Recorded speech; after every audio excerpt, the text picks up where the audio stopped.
내분이 계속되고 있는 바른미래당의 집안 싸움, 그야말로 점입 가경입니다.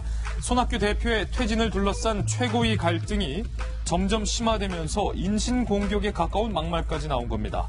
정치권의 악명 높은 아킬레스건이기도 한 노인 폄하 발언까지 등장을 했습니다. 하태경 의원이 한 발언입니다. 직접 들어보시죠. 오늘 손학규 대표께서는 또 우리 당의 민주주의를 훼손하고 사실상 당무 수행을 거부하겠다는 선언을 하신 것입니다. 가장 지키기 어려운 민주주의가 개인 내면의 민주주의입니다. 나이가 들면 그 정신이 퇴락하기 때문이죠. 우리가 이제 정치가 자꾸 각박해진다 이런 얘기를 해요. 공도가 있고 또 지켜야 될 예의도 지키고. 지금 하태경 의원이 저 발언을 한 거 영상을 이따 한번 다시 보시겠지만 영상 좀 한번 띄워주세요. 손학규 대표가 바로 앞에 있었어요. 그 면전에서 나이가 들면 민주주의 정신이 퇴락한다. 그러니까 손 대표가 바로 옆에 있는데 바로 옆에서 지금 김미정 장관과 저 정도의 이 거리인데 제가 김 장관에게 이런 거예요. 이 김 장관 나이가 들면 정신이 퇴락해진다라고 바로 앞에서 한 하태경 의원의 발언은 상당히 부적절하죠. 네. 왜냐하면 기존의 정당들 간에 이렇게 다툼에 진절머리 나오고 있지 않습니까? 그러니까 정당 간에 반대당 있는 사람들끼리 싸우는 것도 막 그런데 아니 같은 정당 안에서 그것도 면전하다 대고 이렇게 하면 기존의 양당 정치의 신물이 나서 새로운 정치 하겠다고 했던 그런 바른미래당의 정신에도 부합하지도 않고요. 또 하나 그 기준을 나눈 게 뭐냐면 본인도 나중에 나이 드는데. 예. 그러니까 누구나 나이는 드는 거잖아요. 그러니까 뭐 예를 들어서 뭐 나쁜 일을 하면이라든지 뭐 자기가 뭐 마음먹기에 따라서 안 될 수도 있는 거를 예로 드는 게 아니라 세상 사람 누구나 다 나이가 드는 건데 그걸 가지고 이렇게 상대방을 폄훼하는 거는 꼭 정치인을 넘어서서 해서는 안 되는 그런 기본을 망각한 것 같아요.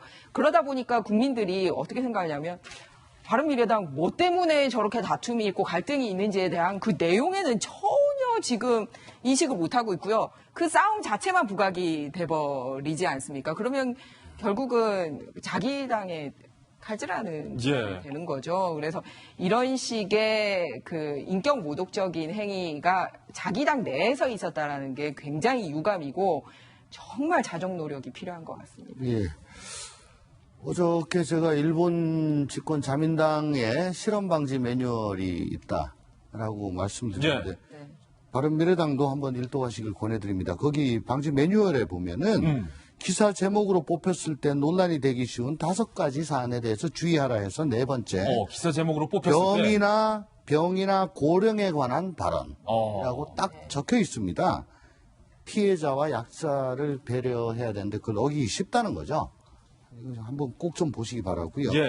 원래 말로 흥한 자 말로 망한다는 얘기가 있습니다. 그게 무슨 얘기냐면은 한계 효용 체감의 법칙이 발언에도 적용이 되는 것 같습니다. 발언의 수위가 점점 올라갈 수밖에 없다는 거죠.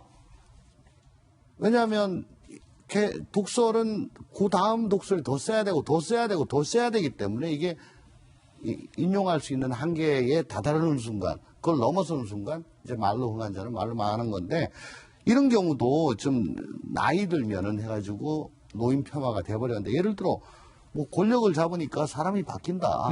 권력 잡으면 사람이 다 바뀌어요. 이런 정도면 권력자는 약자가 아니잖아요. 조금 너무 도치된 거 아닌가 그런 생각이 들어요. 네, 지금 오신환 원내대표가 지난 금요일부터 회의에 참석을 하면서 분위기가 바른미래당의 이 아침 회의 분위기가 점점 거칠어지고 있는데요. 저 하태경 의원의 저 발언이 나왔을 때 이게 현장, 손학규 대표의 표정, 그 현장 분위기를 박소영 기자 취재해왔는데 어땠습니까? 살얼음장 같았죠. 네, 그 현장에 있었던 제 기자한테 그 분위기를 좀 물어봤어요. 그랬더니 이런 얘기를 하더라고요. 지난 금요일보다는 약간 그래도 집중 포화가 좀 덜했다라는 얘기를 할 정도로 지금 하루하루가 지금 살얼음판이고 지난 금요일에 오신환 최고위원, 원내대표가 출석을 해서 같은 당 동지들을 수구 보수로 몰았다, 사과하라라고 또 면전에서 얘기를 했었잖아요. 그때 너무 집중 포화가 떨어졌고 어제는 오히려 그거보다 못했다라는 얘기가 나올 정도로 하루하루가 살벌한 있었는데 손학규 대표가 뭔가 이렇게 궁지에 몰리는 모습인 건 맞는 것 같아요. 손학규 대표 같은 경우에는 그래도 금요일, 월요일 집중 포화가 이어졌을 때만 해도 아침 회의에 들어설 때는 살짝 이렇게 미소도 보이고 했다고 하거든요. 그런데 어제는 표정이 굉장히 굳어 있는 모습이었다고 합니다. 그리고 이 아침 회의라는 게 그런 게 있어요. 이렇게 이제 아침에 카메라들이 워낙 많잖아요. 그러니까 기자들 앞에서 이렇게 자신들이 하고 싶은 말, 그 의도한 말을 굉장히 이렇게 보여주려고 하는 경우가 많습니다. 그러다 보니까 가격하게 나오고 지금 보이는 이런 모습들이 보이는데 기자들이 카메라가 물러가고 비공개로 바뀌면 그 안에서 자기네들끼리 또 이런 걸 두고 뭐 말을 중간에 주고받고 좀 어르고 달래고 왜 이랬는지 이런 얘기도 좀 나누고 하거든요.